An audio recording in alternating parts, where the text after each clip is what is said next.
Hello दोस्तों, कैसे हैं आप सब। आशा करता हूँ आप सब बढ़िया होंगे। आज की कहानी ये है कि एक भूत के कत्ल को लेकर मुकदमा चलता है। ये मुकदमा लॉयर कोर्ट में जाता है, फिर उसकी सुनवाई होती है, फिर हाई कोर्ट में उसको चैलेंज किया जाता है, वहाँ भी इसकी सुनवाई होती है। अब सवाल ये है कि क्या किसी भूत का भी कत्ल हो सकता है, और क्या किसी भूत के कत्ल के लिए किसी इंसान पर मुकदमा चलाया जा सकता है। जब आप पूरी कहानी सुनेंगे तब आप इन चीज़ों को समझ जाएंगे। बात है 1958 की। कहानी मेरे ही इलाके की है। उड़ीसा के बालेश्वर डिस्ट्रिक्ट में एक गांव है, रासगोविंदपुर। ये इलाका ट्राइबल एरिया है। यहाँ पर लोग भूत प्रेत पर बहुत यकीन करते थे। इस गांव के करीब एक पुराना एयरपोर्ट हुआ करता था, लेकिन 1958 तक ये एयरपोर्ट यूज नहीं हो रहा था, मतलब पुराना हो चुका था। एयरपोर्ट बंद था, लेकिन एयरपोर्ट के बहुत सारे कबाड़ वहाँ पड़े हुए थे जो काफ़ी कीमती थे। इनके हिफाजत के लिए वहाँ पे 2 सिक्योरिटी गार्ड को तैनात किया गया था, दिवाकर और गोविंद। ये दोनों वहाँ ड्यूटी करते थे। ड्यूटी क्या, कोई काम ही नहीं, क्योंकि कोई आता जाता नहीं था। बाउंड्री थी और गेट के पास ये लोग बैठे रहते थे। 1958 में अप्रैल के महीने कोलकाता से एक बिजनेसमैन, एक कबाड़ी का डीलर बंधु चटर्जी इस गांव में पहुंचते हैं। इस एयरपोर्ट के जो कबाड़ हैं उनकी नीलामी होनी थी और उन्हें ये खरीदना था, इसीलिए उन्हें वहां काफ़ी दिनों तक रुकना था। अपने साथ वो एक नौकर को लाए थे, एक नेपाली था, राम बहादुर। 20 मई की तारीख आ गई, 20 मई 1958। बंधु चटर्जी एयरपोर्ट के बाहर एक चाय के दुकान में बैठे हुए थे। राम बहादुर के साथ दिवाकर और गोविंद भी थे। तभी उसी गांव का एक शख्स वहां पे आया। उसने चाय वाले से चाय मांगा और उसे कहा कि आज रात वो उसी दुकान में रुकेगा। इस शख्स का नाम था चंद्र माझी।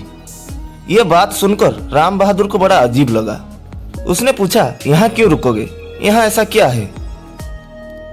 तो चंद्र माझी ने कहा कि नहीं, रात में नहीं जा सकता, भूत मिल जाएगा। तो ये लोग सब हंसे। थोड़ी देर बाद बंधु चटर्जी ने कहा, मुझे भूत देखना है, कि भूत होता कैसा है। राम बहादुर ने कहा, मुझे भी देखना है। कृष्णचंद्र जो चाय वाला, उसने मना कर दिया कि खतरा है। बंधु चटर्जी ने फोर्स किया कि सब मिलकर चलेंगे। फिर कृष्णचंद्र, चंद्र माझी, राम बहादुर और बंधु चटर्जी चारों दुकान से निकलते हैं। ये लोग भूत के तलाश में आगे बढ़ते रहे। इत्तेफाक से उस रात तेज हवा चल रही थी। राम बहादुर सबसे यंग था, वो सबसे आगे चल रहा था। तभी चंद्र माझी ने कहा कि रुक जाओ, आगे कुछ गड़बड़ है। सबने देखा, आगे क्या है। आगे एक स्ट्रीट लाइट था। हवा तेज थी, इर्द गिर्द में पेड़ थे। उस लाइट के थ्रू एक परछाई सड़क पे आ रही थी। ऐसा लग रहा था जैसे लाइट झूम रही है। कुछ ऐसी तस्वीर बन रही थी जैसे कुछ इंसानी हरकत हो रही हो। एक तो जहन में ये कि भूत देखना है, रात का वक्त, माहौल वैसे ही, और फिर पूरे इलाके में ये मशहूर कि यहाँ भूत रात को ही मिलता है। लोग घर से नहीं निकलते हैं, और ऊपर से ये सीन देखते ही राम बहादुर को लगा कि ये भूत है। उसके पास एक खुखरी थी, ट्रेडिशनल। उसने वो खुखरी निकाली और हवा में उन परछाइयों पर ये खुखरी घुमानी शुरू कर दी, बहुत तेजी से। और वो खुद भी चीख रहा है। उस पर दहशत हो गई थी भूत प्रेत की। तभी खुखरी कृष्णचंद्र यानी वो चाय वाले को लग गई। वो घायल हो गया और जोर से चीखा कि तुम क्या कर रहे हो, मैं हूँ। तब राम बहादुर खुखरी घुमानी बंद कर दी। फिर भी कुछ सिसकियों और चीखने की आवाज आ रही थी, तो ये लोग और घबरा गए। एक्चुअली वो महिलाओं की आवाज थी। अब उन्हें पेड़ वेड़ के बीच में से भी रोशनी दिखाई देने लगी। इनको लगा ये भूत है। फिर पता चला वो सब कुछ उसी गांव की औरतें हैं। वो सब रात को लंठन लेके पहुंची थी, और इनका महीने का कुछ खास दिन में ऐसा काम हुआ करता था। लंठन लेके निकलती और महुआ के फूल को तोड़ती। तो जब राम बहादुर खुखरी घुमा रहा था, तो कृष्णचंद्र के अलावा एक महिला को भी खुखरी जा लगी। महिला घायल होकर चीख रही थी। अब फौरन उस महिला को उठा के अस्पताल ले जाया गया, लेकिन सुबह होते होते महिला ने दम तोड़ दिया। अब जब मौत हुई तो मामला पुलिस तक गया। पुलिस ने पूरी कहानी पूछी, हर एक ने सच बोला। फिर केस बना राम बहादुर को गिरफ्तार कर लिया गया। अब लॉयर कोर्ट में मामला पहुंचा। एक अजीब मुकदमे की सुनवाई अब शुरू हुई। सरकारी वकील का कहना था कि राम बहादुर ने एक इंसान का कत्ल किया है और इसीलिए आईपीसी के सेक्शन 302 के तहत उसे सजा मिलनी चाहिए। राम बहादुर के वकील ने कहा कि बेशक उसके हाथों से कत्ल हुआ है, लेकिन ये कत्ल अनजाने में हुआ है और जिस वक्त ये कत्ल हुआ उस वक्त ये अपनी हंस आवाज में नहीं था। वो बुरी तरह डरा हुआ था भूत को लेकर, और भूत से खुद को बचाने के लिए वो चारों तरफ हवा में खोखरी घुमा रहा था। और ऐसे ही एक खोखरी कृष्णचंद्र को लगी, पर वो बच गया। लेकिन दूसरी खोखरी उस आदिवासी महिला को लगी और उसकी मौत हो गई। तो ये जानबूझकर कत्ल नहीं है, इसीलिए उनके मुवक्किल को माफ किया जाए। लंबी बहस हुई, दोनों तरफ से दलीलें दी गई।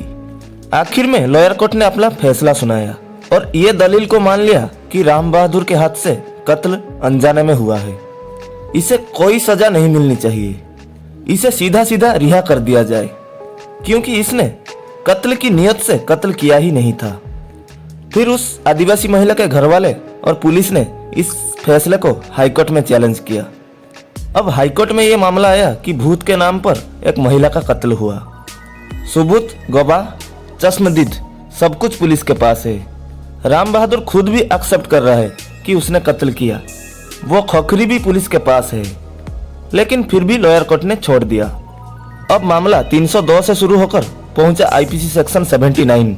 इंडियन पैनल कोड के आईपीसी 79 ये कहता है कि अगर आपको फैक्ट्स की जानकारी नहीं है, अगर आप किसी हकीकत से वाकिफ नहीं है, तथ्यों के बारे में आपको पूरी सच्चाई मालूम नहीं है और आपके हाथों से कोई जुर्म हो जाता है, तो आपको माफ किया जा सकता है। फिर अदालत ने यह कहा कि उस रात जो कुछ भी हुआ था सब भूत के लिए हुआ था। ये चारों दुकान से निकले थे भूत के लिए। इन सब के दिमाग में भूत हावी था। खोखरी निकला भूत के लिए और खुद को भूत से बचाने के लिए राम बहादुर ने भूत पर हमला किया। लेकिन ये हमला एक इंसान पर हो गई और एक महिला की जान चली गई, क्योंकि उसे फैक्ट की पूरी तरह जानकारी नहीं थी। लॉयर कोर्ट का फैसला बिल्कुल सही था। राम बहादुर को इस केस से बरी की जाए।